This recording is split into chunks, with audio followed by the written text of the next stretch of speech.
Hello everyone, welcome back to the session. कैसे हो आप सभी लोग। आज हम बात करने वाले अबाउट योर फिजिकल केमिस्ट्री कि कैसे आप फिजिकल केमिस्ट्री के अंदर 60 आउट ऑफ 60 मार्क्स स्कोर कर सकते हो।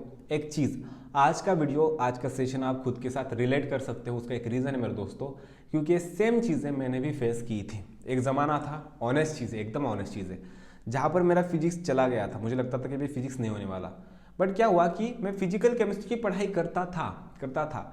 उसके बावजूद मेरे फिजिकल केमिस्ट्री के अंदर स्कोर बहुत कम आता था। 60 आउट ऑफ 10, कभी 15, कभी 20, ऐसा मार्क्स, ऐसा स्कोर। तो मैं बहुत ज़्यादा अफ्रेड था कि यार फिजिकल केमिस्ट्री भी डूबने वाला है। तो मुझे डर लगता था, रोना आता था कि यार फिजिकल केमिस्ट्री चला जाएगा तो केमिस्ट्री के अंदर 100 तो ही स्कोर हो जाएगा। अगर बस 100 स्कोर हो जाएगा बायोलॉजी और बस केमिस्ट्री से कैसे हो पाएगा। तो बहुत ही ज़्यादा ख़राब थिंकिंग थी।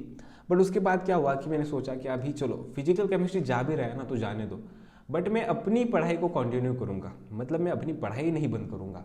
चाहे फिजिकल केमिस्ट्री के अंदर 10 बने, 60 बने, मुझे फ़र्क नहीं पड़ता है।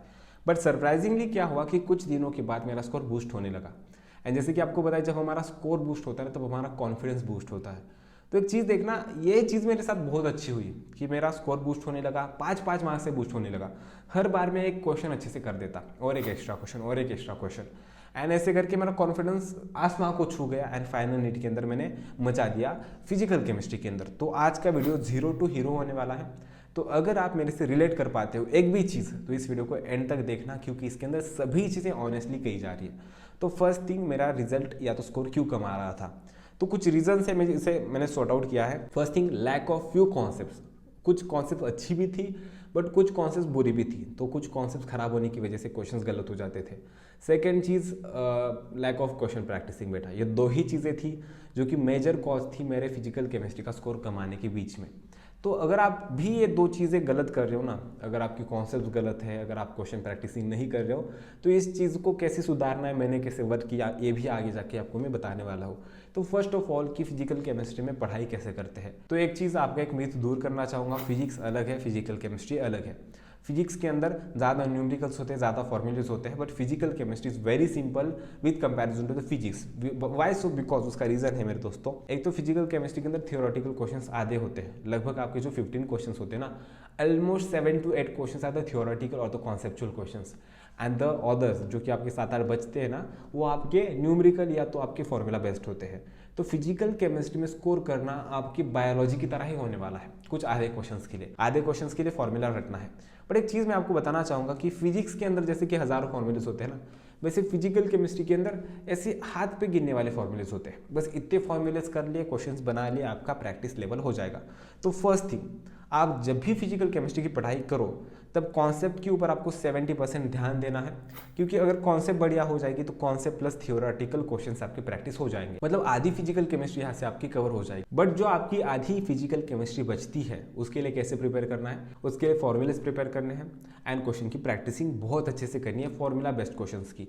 तो उस चीज़ के लिए आप PYQs वगैरह यूज़ कर सकते हो, या तो मैं आपको जो बुक सजेस्ट करूँगा उसे आप यूज़ कर सकते हो। ठीक है, तो ये कुछ चीज़ें थी जो कि बहुत ज़्यादा मैटर करती हैं। अभी NCERT को पढ़ना है या नहीं पढ़ना है फिजिकल केमिस्ट्री के लिए, तो मैं आपको सजेस्ट करना चाहूँगा कि फर्स्ट टाइम बहुत अच्छे से पढ़ना, सेकेंड टाइम थोड़े से हाईलाइट पॉइंट देखना, third and the fourth time जब भी आप पढ़ाई करो, third and the fourth time, तब आप बस उसके हाईलाइटेड पॉइंट्स, कुछ इंपॉर्टेंट एरियाज, कुछ इंपॉर्टेंट फॉर्मूलेज, उस उतना अच्छे से पढ़ लेना। ठीक है, तो इतनी चीज़ें आप अच्छे तरीके से कर सकते हो।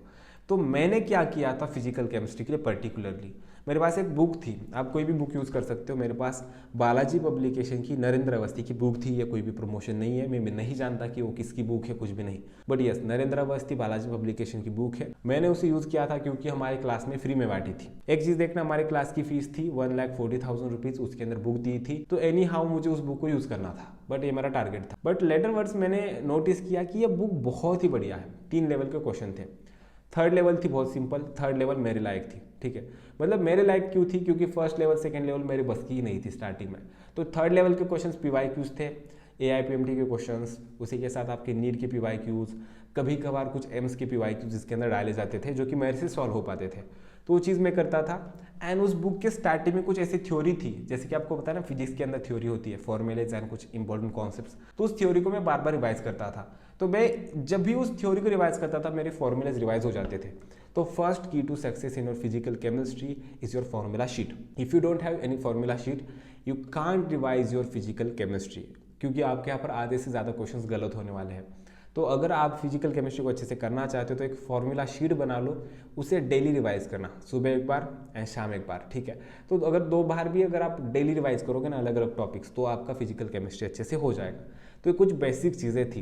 एंड और एक चीज़ मैंने अपने प्रिपरेशन में सुधारी कि जब भी मैं कोई टेस्ट को प्रिपेयर करता था तो मैं स्टार्टिंग में उससे रिसॉल्व नहीं किया करता था। स्टार्टिंग में बस आई वाज लाइक यार जाने दो, लेट इट बी, क्या फ़र्क पड़ता है, जाने दो, लेट इट बी, हो गई ना टेस्ट, जाने दो। But afterwards I realise that मैं क्या कर रहा था कि same type of the mistakes को बहुत ज़्यादा रिपीट कर रहा था। तो उसके बाद मैंने सोचा कि यार अभी इसमें कोई मज़ा नहीं आ रहा है, अभी मैं क्वेश्चन पेपर को रिसॉल्व करूँगा। तो ये चीज़ मैंने सुधारी। जब भी मेरी कोई टेस्ट हो जाती थी तो फिजिकल केमिस्ट्री को मैं सबसे पहले हाथ में लेता था, क्वेश्चन की प्रैक्टिसिंग करता था, रिसॉल्व करता था, तो उसके अंदर मेरा बूस्ट हो गया। तो ये टॉपिक वाइज कैसे प्रिपरेशन करनी मैं आपको बता दूंगा। सब बेसिक कॉन्सेप्ट ऑफ केमिस्ट्री, मतलब आपका मूल कॉन्सेप्ट, ये पूरे आपके फिजिकल केमिस्ट्री का एक बिल्डिंग ब्लॉक है, मतलब बेस है बेटा।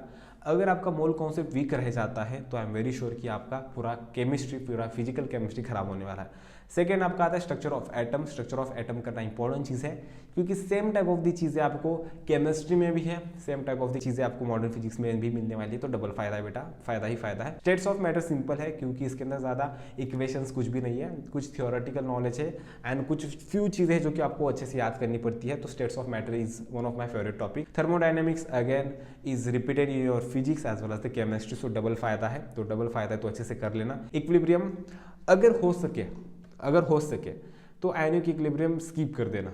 मतलब अगर आपसे क्वेश्चन की प्रैक्टिसिंग नहीं हो पाती है, अगर आपके पास टाइम नहीं है, अगर आयोनिक इक्विलिब्रियम थोड़ा सा दिमाग का आता है, then you can just keep the ionic equilibrium, क्योंकि 2-3 साल में तो 1-2 साल में एक बार क्वेश्चन आता है आयोनिक इक्विलिब्रियम पर, एक क्वेश्चन। तो एक क्वेश्चन आप स्किप कर सकते हो अगर क्वेश्चन चैप्टर नहीं बन रहा है। But chemical equilibrium is much much much simple topic, so you must prepare that topic. उसके बाद आपका आता है बेटा solid state. Solid state again simple है बेटा, किसमें आपका कौन सा फॉर्म होता है, हेक्सागोनल कौन सा, टेट्रागोनल कौन सा, वगैरह चीजें पढ़ लो, आराम से हो जाएगा। सॉल्यूशंस टॉपिक इंपॉर्टेंट है, सिंपल है, केपी वगैरह सभी चीजें देख लेना कि कैसे सॉल्यूशंस होते हैं, सोल्यूट क्या होता है। एंड सॉल्यूशंस पर भी एक क्वेश्चन आपका थ्योरेटिकल आ जाएगा, एक आपका न्यूमेरिकल आ जाएगा। तो सॉल्यूशंस के भी फॉर्मूलाज लिमिटेड है, that is the limited topic. Electrochemistry again the simple topic. Chemical kinetics is much simple than और than any topic. Surface chemistry भी सिंपल है। तो ये सभी टॉपिक्स आपके लिए सिंपल है बेटा, बस अच्छे से पढ़ना है, एक फॉर्मूला शीट बनानी है, कुछ थ्योरी रिवाइज करते रहना है, थ्योरी रिवाइज करते रहना है, एनसीईआरटी 2-4 बार पढ़ना है। And most important thing the question practicing. First priority should be the PYQs. सबसे पहले आपको पीवाईक्यूज की प्रैक्टिस करनी है एंड देन आपको वहाँ पर मूव करना है नेक्स्ट चीज़ पर। नेक्स्ट चीज़ मतलब आपकी कोई भी एनसीईआरटी बेस्ड क्वेश्चंस हो सकते हैं, जो कि मैं अपने टेलीग्राम चैनल पर डालता हूँ, जिसका नाम है वैभव देशमुख नीट। तो अगर कुछ डाउट है आपको अभी भी, then you can ask me in the comment section, मैं उसका आंसर आपको कर दूंगा। ऑर्गेनिक केमिस्ट्री, इनऑर्गेनिक केमिस्ट्री का आपको एक नया वीडियो मिल जाएगा, फिजिक्स का एक वीडियो मिल जाएगा, फिजिक्स के इंपॉर्टेंट टॉपिक्स का वीडियो मिल जाएगा, बायोलॉजी का वीडियो मिल जाएगा, बायोलॉजी के इंपॉर्टेंट टॉपिक्स का वीडियो मिल जाएगा। ये सभी चीज़ें अगर चाहिए तो प्लीज़ इस चैनल को सब्सक्राइब जरूर कर देना, क्योंकि मेरा भी मोटिवेशन बना रहे। जल्दी मिलते हैं नए वीडियो के साथ, तब तक इस वीडियो को लाइक कर देना। Bye bye, have a nice day, take care.